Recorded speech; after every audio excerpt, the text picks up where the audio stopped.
De saint François de Sales, traité de l'amour de Dieu, livre 7, chapitre 12, histoire merveilleuse du trépas d'un gentilhomme qui mourut d'amour sur le mont des Oliviers. Outre ce qui a été dit, j'ai trouvé une histoire, laquelle, pour être extrêmement admirable, n'en est que plus croyable aux amants sacrés, puisque, comme dit le saint apôtre, la charité croit très volontiers toutes choses. 1 Corinthiens 13, 4. C'est-à-dire, elle ne pense pas aisément qu'on mente, et s'il n'y a des marques apparentes de fausseté en ce qu'on lui représente, elle ne fait pas difficulté de les croire, mais surtout quand ce sont choses qui exaltent et magnifient l'amour de Dieu envers les hommes, ou l'amour des hommes envers Dieu. D'autant que la charité, qui est reine souveraine des vertus, se plaît à la façon des princes dans les choses qui servent à la gloire de son empire et domination. Et bien que le récit que je vais faire ne soit ni tant publié ni si bien témoigné comme la grandeur de la merveille qu'il contient le requerrait, il ne perd pas pour cela sa vérité, car comme dit excellemment saint Augustin, à peine sait-on les miracles, pour magnifiques qu'ils soient, au lieu même où ils se font, et encore que ceux qui les ont vus les racontent, on a peine de les croire. Mais ils ne laissent pas pour cela d'être véritables, et en matière de religion, les âmes bien faites ont plus de suavité à croire les choses dans lesquelles il y a plus de difficulté et d'admiration. Un fort illustre et vertueux chevalier alla donc un jour outre-mer en Palestine pour visiter les lieux saints dans lesquels notre Seigneur avait fait les œuvres de notre rédemption, et pour commencer dignement ce saint exercice, avant toute chose, il se confessa et communia dévotement. Puis alla en premier lieu en la ville de Nazareth, où l'ange annonça à la Vierge très sainte la très sacrée incarnation, et où se fit la très adorable conception du Verbe éternel. Et là, ce digne pèlerin se mit à contempler l'abîme de la bonté céleste qui avait daigné prendre chair humaine pour retirer l'homme de la perdition. De là, il passa à Bethléem, au lieu de la nativité, où on ne saurait dire combien de larmes il répandit, contemplant celles desquelles le Fils de Dieu, petit enfant de la Vierge, avait arrosé ce saint étable, baisant et rebaisant 100 fois cette terre sacrée, et léchant la poussière sur laquelle la première enfance du divin poupon avait été reçue. De Bethléem, il alla en Béthabara et passa jusqu'au petit lieu de Béthanie, où, se ressouvenant que notre Seigneur s'était dévêtu pour être baptisé, il se dépouilla aussi lui-même, et entrant dans le Jourdain, se lavant et buvant les eaux de celui-ci, il lui était avis d'y voir son Sauveur recevant le baptême par la main de son précurseur, et le Saint-Esprit descendant visiblement sur lui sous la forme de colombe, avec les cieux entr'ouverts,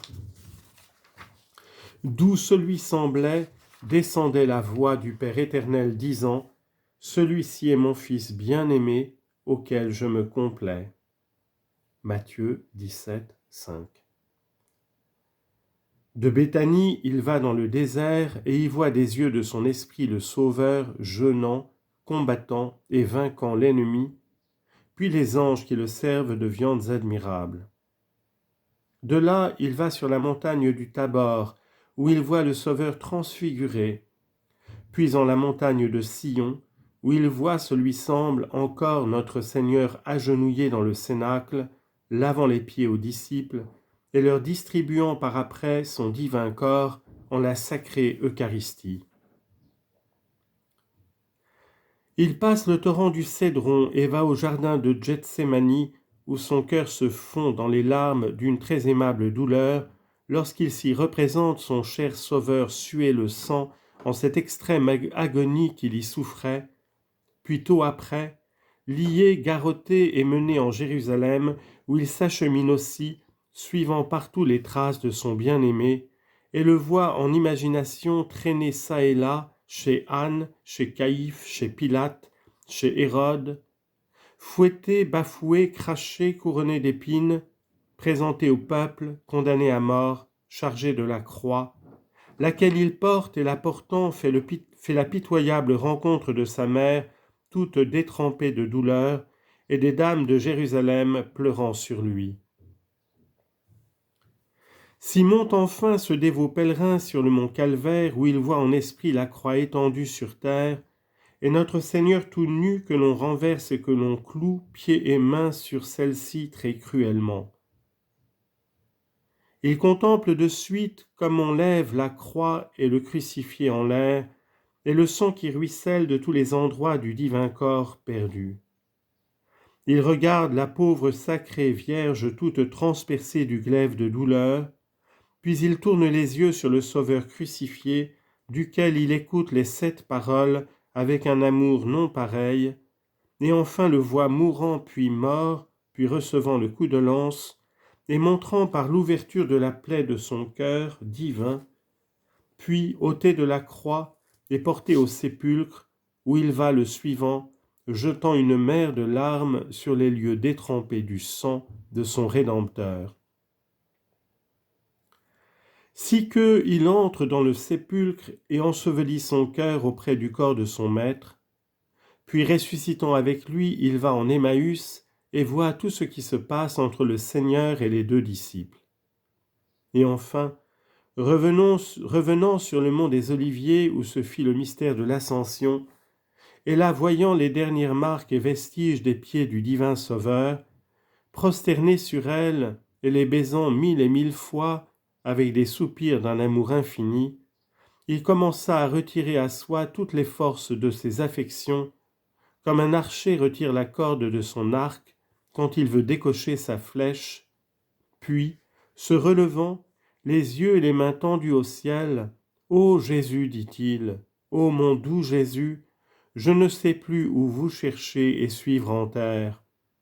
Ah Jésus, Jésus mon amour, accordez donc à ce cœur qu'il vous suive et s'en aille après vous, là-haut. » Et avec ces ardentes paroles, il lança quand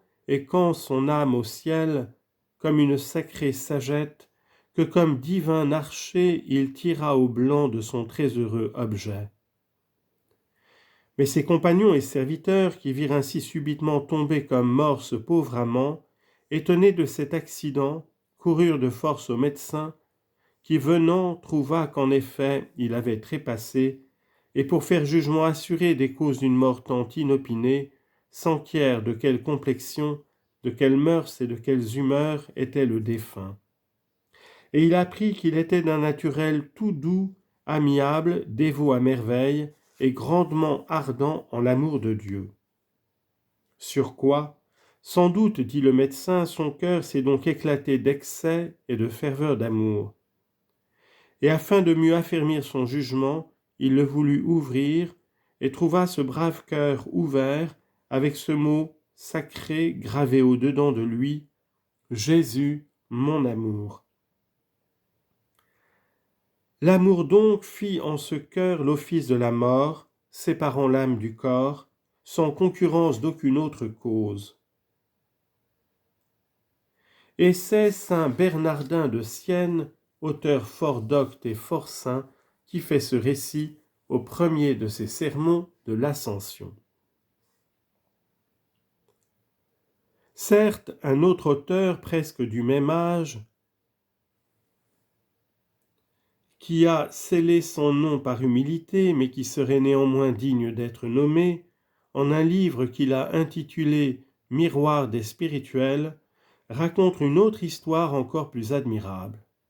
Car il dit que dans les quartiers de Provence, il y avait un seigneur grandement adonné à l'amour de Dieu et à la dévotion du très saint sacrement de l'autel. Or un jour, étant extrêmement affligé d'une maladie qui lui donnait des vomissements continuels, on lui apporta la divine communion, laquelle, n'osant recevoir à cause du danger qu'il y avait de la rejeter, il supplia son curé de la lui mettre au moins sur la poitrine et le signer avec celle-ci du signe de la croix. Ce qui fut fait, Et en un moment, cette poitrine enflammée du saint amour se fendit et tira dedans soi le céleste aliment dans lequel était le bien-aimé, et à même temps il expira. Je vois bien à la vérité que cette histoire est grandement extraordinaire et qui mériterait un témoignage de plus grand poids. Mais après la très véritable histoire du cœur fendu de Sainte-Claire de Montfalcon, que tout le monde peut voir encore maintenant, et celle des stigmates de saint François, qui est très assurée, mon âme ne trouve rien de malaisé à croire parmi les effets du divin amour.